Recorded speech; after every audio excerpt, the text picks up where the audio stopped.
And a very good morning to you all. Hello, I hope you can hear me well. Yes, at least I can hear you. Fantastic. Yes, we can. We have Magda Kotlarczyk, Country Director Google Poland, joining us. Hello, Magda. We have Wojciech Cichoń, VP Capgemini Poland, CSR Executive Sponsor. We have Bartosz Ciepluch, DCAI and Next Poland Vice President Intel Technology Poland. Good morning. And last but not least, we have Denis Dollaku, Senior Vice President, Investor Services, Country Head of State Street, Italy. Of course, State Street. Good morning to you all. I suppose it's only proper if we start with a proper warm-up question, ideally a comparatively easy one before we get to the tougher ones. I'm sure we all agree after the first day of the conference that successful DEI, including its leadership roles, is about a combination of bottom-up and top-down approaches. So in this context, let me start with a question like this. What role do top managers have in building an inclusive culture, a culture of openness? Who would like to start? Maybe you, I it's can the go. easy one. Please. So maybe I can start here. So I'm representing here the engineering. So from the, let's say, my soul, I'm the engineer, even though, okay, leading right now also the business organization.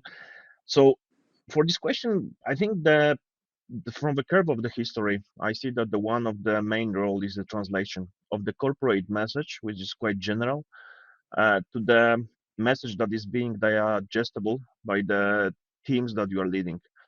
So of course, when in case of D&I, we are talking to the engineers, we need to also show what does it mean for the engineers to be inclusive and have a diversity.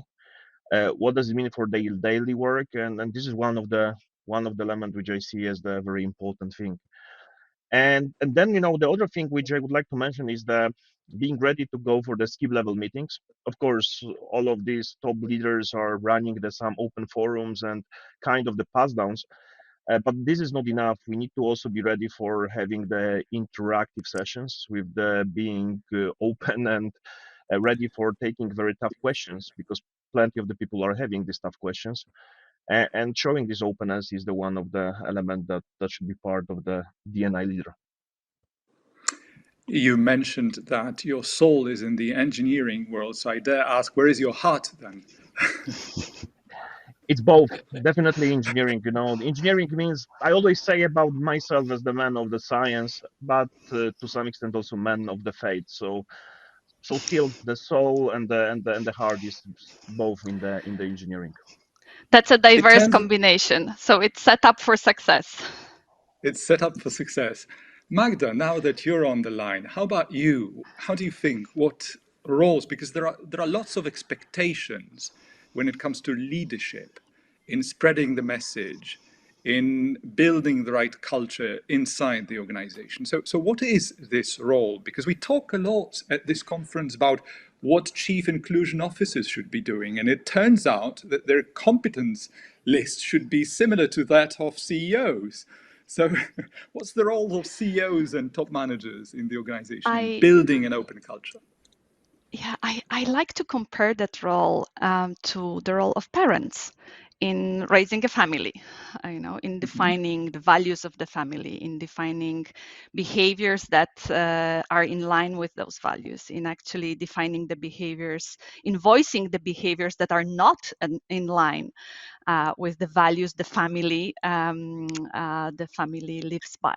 So I believe it's critical. It's formative. It's everything. And as leaders, we just have to drive the culture we believe in and we want our company to stand for. So no matter how complex and complicated it is, the principle is simple. We have to drive what we believe in. So if a leader does not believe in an open culture, I don't believe it will be a good leader in driving an open culture, but I guess we will touch base on that later on. Absolutely. So we have the first metaphor of our discussion. Wojciech, Denis, would you like to add anything? Let me follow what Magda and previous said, because you talk about the top down. I would just refer to the bottom up. Yeah, so what we are actually experiencing Capgemini. We've got also the person responsible for all the inclusiveness and inclusion of our people and making and driving diversity. By the way, I hope that Elżbieta is on the call. So thank you very much for driving this. But it's very important to talk to the guys on different level of our organization. Giving the example, within Capgemini, within our board, we've got each board member is responsible is a sponsor of community. So driving community, but also listen to community. What our people would like to see as the inclusion, what our people would like to see with an organization, and what kind of initiative they would like to drive. The example of such community is the community of women in Capgemini, it's the LGBT plus community, foreigners, etc. And actually the executive sponsor is responsible for mentoring from one side, so giving and cascading down the information or let's say that you would like to develop as company. But from other side, it's a coach listening to community, listening to our guys, listening to our people, let's say from the floors, what they would like to develop and what are their ideas about inclusiveness and diversity. Fantastic. Thank you. Wojciech, if I may add one thing, really, because I work for a bank, and so I'm gonna bring in the financial commercial side of it, right? Because you asked, what is the role of Chief Inclusion Officer? It seems similar to the CEO.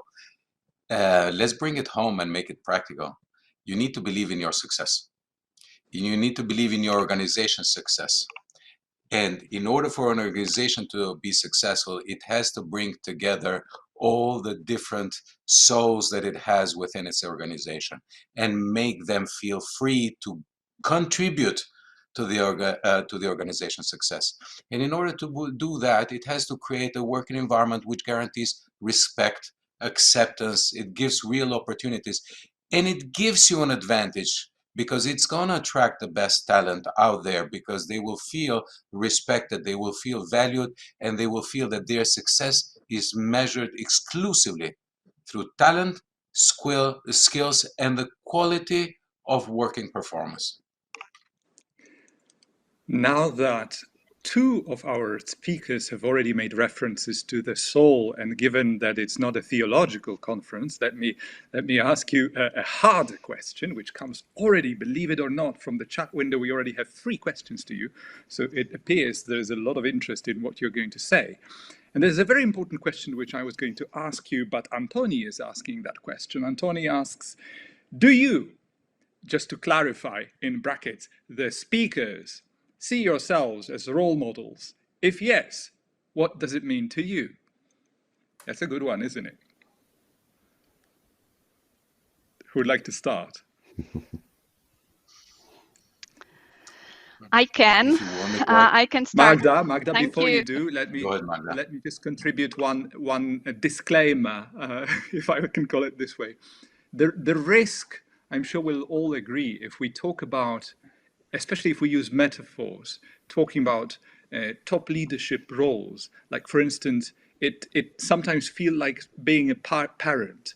The thing about corporate ecosystems is often that people are especially sensitive to anything that can sound patronizing. I think Bartosz started by saying that often, especially the top level policies are indigestible. They are too generic and you need to translate them to the local language, so to say. So having that in mind, can you address this question, please? Yes, absolutely. So I think it is part of the leader's responsibility to role models the behaviors that are critical to the culture of the organization. So this goes without saying, but at the same time, so people and people expect leaders to walk the talk, right? So they expect me to if Google says that we are a company that values diversity and inclusion, they expect the leader of every organization to role model that. And that's why the personal involvement is so needed. But I think I want to point out that it is critical that that involvement is genuine, because people will immediately notice is that involvement is opportunistic. They will immediately notice that involvement is, comes from internal beliefs, and they will see the good behaviors and they will see the opportunistic behaviors. When I was reflecting recently about that, what came to my mind were all the comments related to when there was a climate conference in Glasgow. I don't know if you remember. There were some politicians where we all do, like some politicians were taking a train to go to Glasgow, right? As the proof of how they support the climate change, right? And then very soon it was clear for who this is a business as usual, because they simply walk the talk on climate change, they use public transport, they use, the trains of this world, and from whom this was just like a Twitter picture opportunity, because normally they just fly private jet, even on very short haul flights. So this is the element of be genuine in what you believe in, and your people will follow bottom up the behaviors you all model top down. Magda, because you're the only woman in our panel today, so please forgive me if I will be asking you more questions than everyone else. Having said that, do you think your particular experience at Google, the fact that you didn't turn up at Google last year, but you have an evolution of this role, do you feel it helps you, or it helps you a lot, or do you find this experience critical to really developing this or perfecting your ability to listen to your organization? You yourself, I think I mentioned it yesterday without really giving your name to our audience, but I mentioned that in your LinkedIn description, you have this funny quip saying listener in training. Can you comment on that? Yeah, so this is one of the skills that I believe all leaders should be committed to develop, because we forget the more you go in the organization, the more you think that your title reflects everything, that you know everything. And one of the things for me interesting to discover is to define what I don't know. And there are a number of things that I don't know, and this listening skill that I continuously practice helps me to drive that. And the diversity and inclusion topics is an important element of my listening in training sessions, because the more I dig into it, the more I learn. It is not easy. It is easy to talk about it, but it's not easy to walk the talk about it, to do it for real. So that's why, I hope that my team will confirm that they see my effort to train my listening skills in business, but also in diversity and inclusion. Thank you, Magda. Let's try and do justice to Antoni's question. How good a role model are you, Wojciech, Bartosz, Denis? Okay, so maybe this question is tough, because this is very difficult to, especially for the Polish person, to judge myself, and this should be the question to the teams that I'm running, and they should answer this question. And the honest question, I think we need to go to the basics. And the basics is that what does it mean to be good in the diversity and inclusion? And for me, the answer is that diversity and inclusion equals respect. And respect and being open for the different perspectives of the people. And I'm trying, even though the word try means that there could be a from time to time failure, but I'm trying to be very open and very respectful in everyday work that I'm doing. And always I'm trying to show the different perspectives for the peoples, for the discussions. So answering this question, I think we need to tend, this is like a big ambition to be a role model. And this is something that could be judged by the teams. So what I can say, I'm doing everyday best to be the role model. But if I'm the role model in a D&I, as I said, this is the question to the teams, to the people that I'm working with, and they should answer. Fair enough. Denis, Wojciech?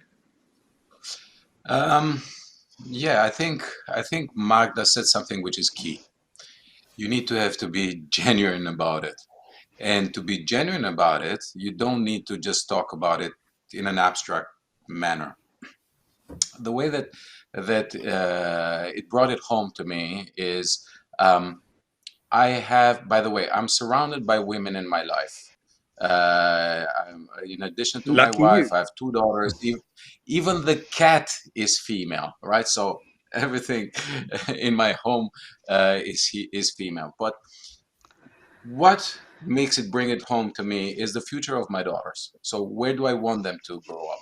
Do I want them to grow up in a society where they have to fight to get an opportunity, or do I want them to grow up in a society where they have that equal opportunity, and it's up to them then to capture that opportunity, whether they are good about it, whether that is what they want to do in life. So this is by internalizing this and making this real come home to you. This is when you become committed about what you're doing.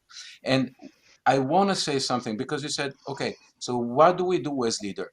We put our face to it, right? We go out in our communities, we speak up, we participate in events, we talk about it, we write about it. Thank you, by the way, for inviting me in this great event, even though I'm not sitting in the beautiful city of Krakow, and I'm sitting here in Milan, but I'm really happy that you invited me to talk here, because this is what we do. We put our face to it. And an example is, by the way, yes, we are human beings, but we are also representative of organizations. Very important, very large organizations that are working to make change. And an example that I will give, that my organization, I was very proud that my organization did, right? Maybe some of you have read about it. A few years ago, we put this statue of this fearless girl, which was this little girl facing the bull of Wall Street, and this little girl facing fearlessly this very large and violent animal. So it's a way of demonstrating that we believe in the future, we believe, and we are committed, and we put our face to it, even though you might be faced with criticisms, and we did face criticism, and that's okay. We will take it. We will become better for it. And I will follow Milan what you is not said. Yeah? Milan is not a bad Sorry. alternative either. Yeah, please do. Yeah, you started about Milan, so just close the sentence, please. Yeah, please continue. Yeah, okay, so following what you said, yeah, so it's very important to listen and to our folks and our colleagues and our peers and change the behavior if necessary. I'm privileged to have a 17 years old daughter, and actually she is taking from her school a lot of ideas and a lot of, even when I talk to her, I discover that how not inclusive language that I am using. Yeah? Maybe this is probably a change of generation, but if we listen to our people and change our behaviors and really talk to them, it's important for us as leaders to make sure that we put the message in the proper tone, in the proper language, and we promote the inclusiveness around our organization. So this is how the good leader should be. Absolutely. Believe it or not, but there is a long list of questions from our audience, and the next one again overlaps with what I was going to ask you. Tomasz is asking, what do top managers expect from teams, councils supporting D&I? That's a big question. But mind you, it's often the case, especially when we talk about chief inclusion officers themselves and the competencies we expect from them. It has already been said at this conference a couple of times that they need to have strategic skills, they need to be excellent communicators. It's a lonely role often because it doesn't have a full structure like HR to support it also mentally, psychologically in the process. So what are your expectations to those bodies within the organization that are meant to promote inclusion and diversity? May I start now? Yeah, so I would expect Please. from them to challenge us, to challenge status quo, and to don't be afraid to raise their opinions. Because, as somebody said during the call, maybe sometimes we are too patterny, so in our way of communicating, saying, yeah, this is the organizational culture, this is the KPIs that we would like, this is the strategic areas that we would like to drive.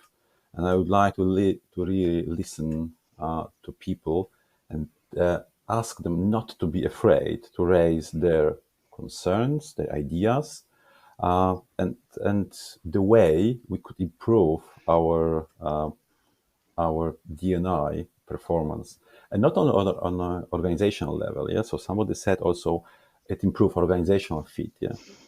In current times, we are talking more about work-life blend rather than work-life balance. Yeah. So if we are consistent, we as the leaders, but also our people, between the organizational work and private work, it's actually better for every one of us. Yeah? Wojciech, if I were to push what you've just said a little further, would it be fair to say, and it's a question to all of you, would it be fair to say that as leaders, you want your diversity and inclusion leaders to care? Essentially, you want to see and feel that those people care, that it matters to them. So it's not only about being afraid or not being afraid to raise questions and challenge you as leaders, but you really genuinely want them to care about their job. Because unlike in many other jobs where the caring part can be less significant, in this part, authenticity, convictions, feeling that it's the right thing to do is critical. Would you agree? Yes, and when I can see, actually, Teams has got so many ideas that sometimes I wonder, yes, it's enough to say yes to many ideas, and actually the D&I is going by itself. Yeah? So sometimes we underestimate the creativeness of our teams before. Let's challenge them to raise those ideas. Yeah, so don't be afraid to raise, because sometimes what I experience, yeah, okay, well, I'm talking to VP, I'm talking to EVP or very high personnel organization, so I'm afraid to say something stupid. Yeah? So then the question to us, how we can unleash this openness, yeah, through different, anonymous surveys, with the work groups, without leader to be involved, just again to open the minds of our people and push them not to be afraid to raise, even sometimes when if they call it stupid idea, yeah, and especially nowadays when we got hybrid work. Thank you, Wojciech. Bartosz, Denis, Magda, how often do you say yes to D&I ideas from your teams and councils? Yeah, sir, I think I do, but what I've recently noticed is actually the need to energy and this care towards some focus areas, so that we can't do it all. I mean, we can't be kind of excel in all of the areas of by principle we can, but and by culture we can, but then when you create specific work streams, it's good that they stay focused, so that we at least do one thing like in a measurable and kind of scalable way. But I also want to touch based on your previous question, because I would actually, to all of the people that are working with CEOs on the DEI matters, I would have three simple asks, but simple to say, difficult to do. Don't just train us on DEI matters, educate us. Education is a process. Training is like, one-time event or like a quarter. Education is a process, and it requires time, and it requires kind of constant effort. So do educate your CEOs. To be our watchdogs. watchdog our behaviors, watchdog our what we say, be watchdog to us, to the culture, to the organizations, to the specific teams, to the individuals. And then please, third is like point out our biases. We all have biases. Lots of them are unconscious biases, and these are the ones that are most difficult to change. And I do expect people that are committed to DEI matters to help the management team to point out these biases and help and join them in the process of training them out of our behaviors. Thank you, Magda. Especially uncovered bias. Yeah. So when I'm talking many times to the team, and even myself, I change my language. And sometimes when I talk to women in our industry, they often say, my man, my husband, my partner is helping me running my household. And actually, if we think about the word helping me, it means that actually the woman is driving the household and the man is helping. Exactly. It's already implying something. Exactly, it implies. Like you feel how generous. Yeah, already. But we don't think about such a thing. And then again, if we challenge the squad and we discuss this with the teams, it's all, and I agree, Magda, also with you that we need to put some framework around the different initiatives. As for instance, Capgemini, we are framework that's around 3 pillars. So diversity and inclusion, digital inclusion, and environment. And for instance, grants that actually are maintained by our people needs to put one of this framework. Yeah? So we say, yes, guys, yes, so develop whatever ideas you want, but it should follow the framework, let's say, that we are having in Capgemini. As we are addressing this question, I hope you don't mind if I add 2 extra questions which are related to the previous one. Joanna, how to convince unconvinced managers that inclusion matters? Tomasz, how should top managers react to other managers not only not caring but disrespecting D&I values? What would be your response to that? Okay, let me jump in, Lucas, for a second. Please. Right, because it's actually the questioning is very relevant. It's going in the direction that I wanted to share with the group. So there are 2 elements. So number one, which maybe I would put a bit of different spin to what the other speaker said, is you need to keep an open mind. You really need to keep an open mind to change. In today's world, you know, values are evolving and societies are evolving, and they're evolving so fast that unless you keep an open mind, you're going to become obsolete very soon. So that is very important. Now, having said that, we also need to be very realistic about where we are, because the ideas that I receive, and by the way, you had a question, you know, how many times you say yes, and I think I don't ever, I cannot think of one time where I've said no when ideas came up. The issue that I have, though, is most of those ideas seem to come from the same group, right? There are certain people, a smaller group of people, which are very committed, and then there is a large chunk of people that I don't know clearly where they stand, and whether they come along just because, you know, this is something that from the top it's very important, or whether they are sort of reluctantly just saying, yeah, whatever you want, I'm still not coming along. And so our challenge, really our challenge, is how to crack into that 80%. So when you think about it, you have 10% that are the trailblazers, people that believe in diversity, they are committed to diversity, and they are the people that participate in all events, that participate in all initiatives and bring up the ideas. Then you have the 80%, which they are undecided, right? So they think it's a good idea, but the commitment is still not there. And then there is a 10% that they are not committed. We should work on the 80%. We shouldn't be wasting our time on the 10%. I know it's drastic what I'm saying, but if you don't believe in our values, if you don't believe in the fact that this is actually bringing value to us because, as I said, it's an egoistic initiative. It's not an altruistic initiative. An organization that makes everybody feel at ease is in an organization where ideas are brought up more easily, where good ideas are brought up more easily, where people don't have to hide every day what their preferences are, because if they have to hide, they are stressed. They are not happy to come to work, and people that are not happy to come to work are not good performers. Hard to disagree on that, Denis. And you've touched on something really important in the sense you mentioned what you are sometimes uncomfortable with is the fact that the same people are the most vocal people. It doesn't spread across the organization, which in some instances, or often in fact, leads to D&I fatigue in organizations, which is in fact the topic of our next talk at this conference.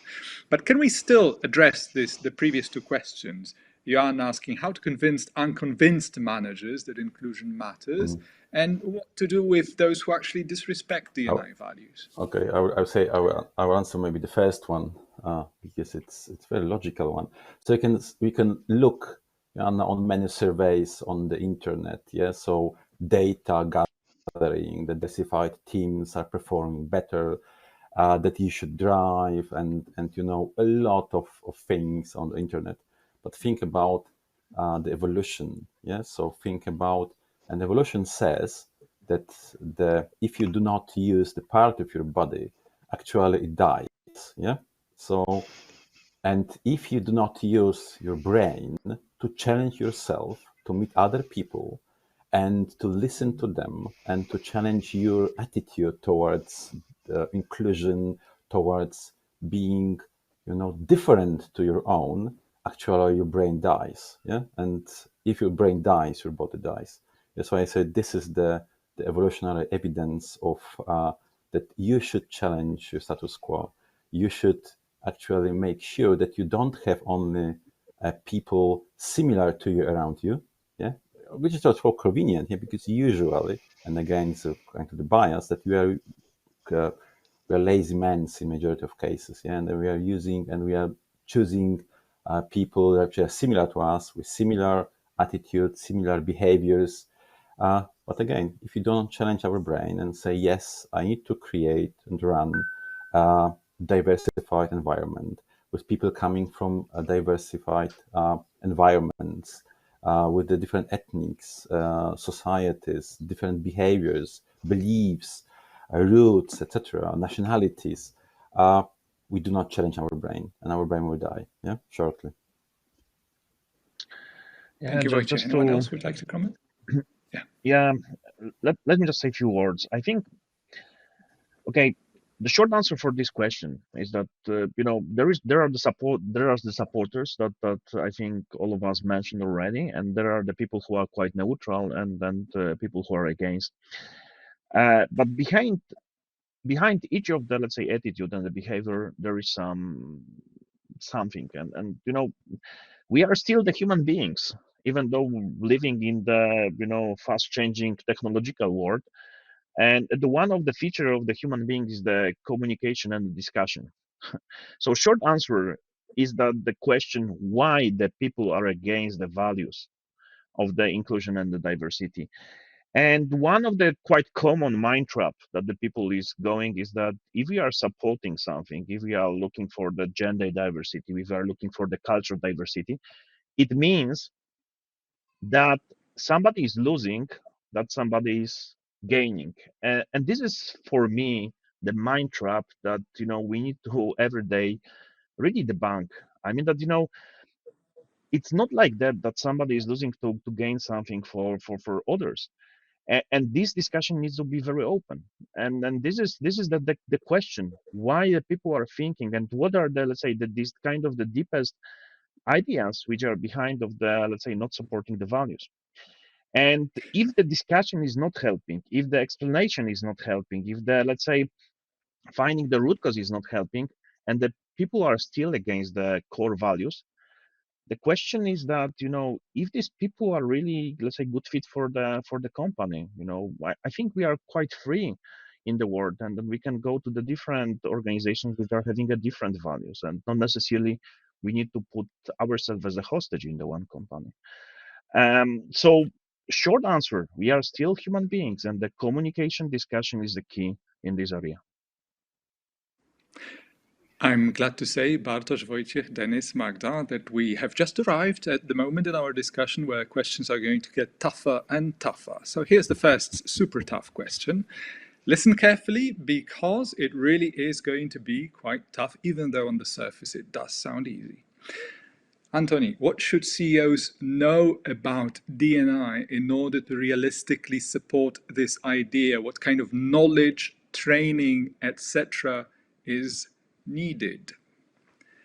And now to give you a broader perspective on that question, let me use an analogy which will make it a little easier. From my own field of activity, I often work with public speakers, professionals, corporate, usually top level, working on their public speaking and nonverbal communication skills. And you know what the single biggest denominator in all those trainings is? The single biggest barriers that you need to overcome at the very beginning is the ego.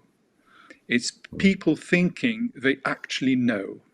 It's people thinking they understand even things as obvious as the impression they make on other people, that they understand their body language. So we are in those, like Magda said, many of those processes are subconscious.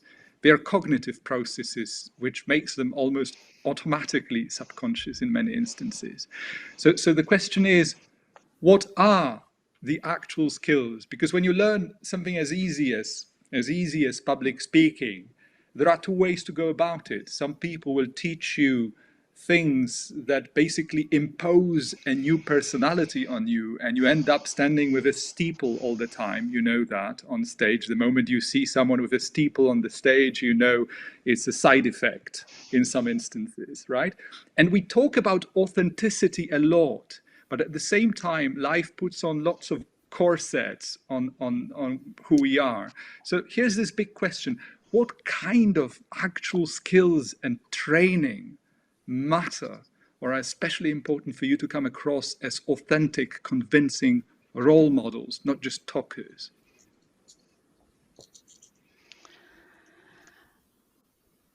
Well, let me start just by giving you an example that over the last year, I've been the executive sponsor of People with Disabilities, ERG.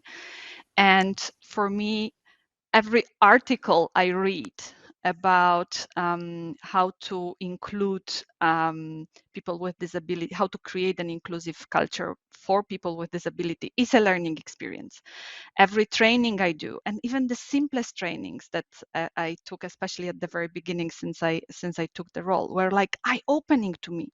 I never thought that the little things have such a huge importance, starting with, for example, changing the font size of my default font size of my emails.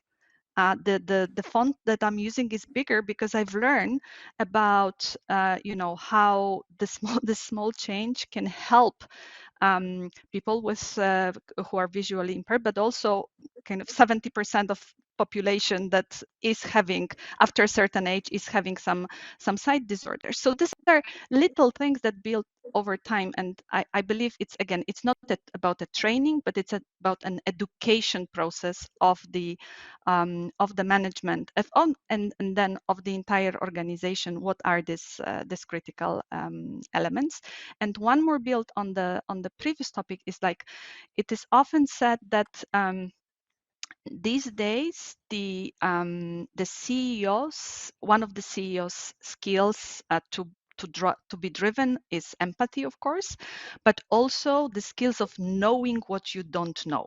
And that links to the ego thing. What to do with an ego if it is critical to learn to acknowledge things that you don't know in order to grow your organization further. But then we are going a little bit into philosophical discussions. So I stop here. But thank you for mentioning that, Magda, because we have a dedicated session with you around disabilities. This is a very important topic, so we'll talk about it later. Thank you. Anyone else would like to relate to this question? Skills, training, because I mentioned earlier, inclusion officers tend to be lonely, and often they come across CEOs, top managers who have no clue what diversity and inclusion is all about. Worse, they even believe it is business irrelevant. So what skills and training? If I may, Lukasz, I would go back to something that you said earlier, which you talked about public speaking. We all know that public speaking, you know what's the number one fear in the world? Fear of public repeatedly speaking. Yes. Fear of public speaking. It's even where people are more afraid of public speaking than of death, right? So statistically, that is statistically proven. So clearly, it's not an easy. It's not an easy skill. In terms of skills, I will be very quick, and it's not going to be anything earth shattering, because it's a question of you need to have the skill of listening. In order, because Magda talked about learning, education, you first need to learn how to listen, right? It's another skill which is very underrated, which is humanity. Humanity in understanding the other people. And I think one of the other speakers spoke about respect, but it's part of humanity, being humane and having a work environment which is welcoming to everyone. And the last thing, again, not earth-shattering, is courage.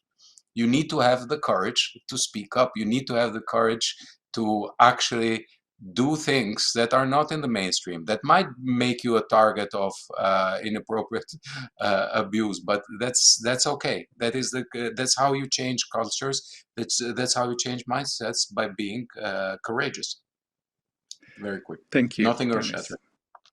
I will add to this one, because in majority of the cases, this chief inclusiveness officer or CEO is connector between the board and the organization. Yeah, so from one side, you need to listen to your organization, listen to your guys, to your communities, ERGs, whatever initiatives you are having, and convert and translate it into the language understood by the board. Yeah, so what's in it for me? What's in it for the board? What for the strategic committee in the company? Is it really important? Somebody said yes. Yeah. So is it? Even I think Lukasz, you said yeah. So why should I care about diversity and inclusion in my company? Because it's not strategic, maybe. Yeah? So again, how to convince the board, and a good chief inclusion officer should possess this skill set. And I think the second one is to playing back. So listen to yourself, even record yourself during the speeches or during the messages that you are sharing with the organization, with your people, and ask somebody to be your mentor and coach, saying whether the message that you are sharing, that you are speaking loudly, is the same message that another party is getting, yeah, and or what the recipient is getting from your speech.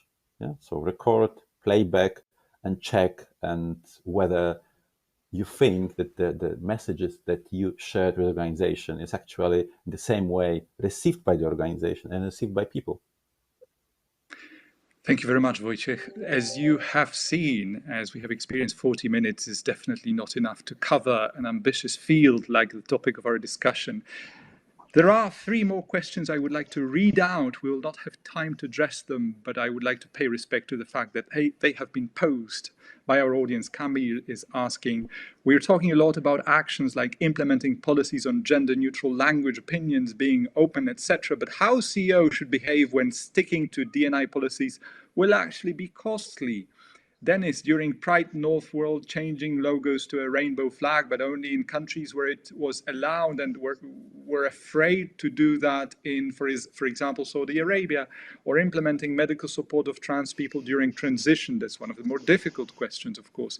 Yola, when is the best time to talk about the company values and D&I company policy with new employees? At the very beginning, during the recruitment process, or later on? And last but not least, Tomasz, how can we help CEOs to be chief inclusion officers? And especially with that last one, I think we haven't touched on that perspective. It really matters that from the bottom-up perspective, it's important that the organization itself actually helps CEOs become better chief inclusion officers. One closing statement from each and every one of you. Bartosz? So as I said, for me, D&I is a respect and openness, and I think we should, have this kind of two directions, and this will be a good starting point for all of us. Thank you. Wojciech? Listen to others and unleash the power of inclusiveness. Thank you, Magda. To all unconvinced, diversity and inclusion drives business results. Punto. Thank you, Magda. Denis? Thank you for being here. The mere fact that you actually connected means that you care. Be courageous, go out there, change the world. Thank you so much. It's been an absolute honor to have you with us at D&I Changemakers 2021. Stay healthy, stay safe. Thank you. Bye.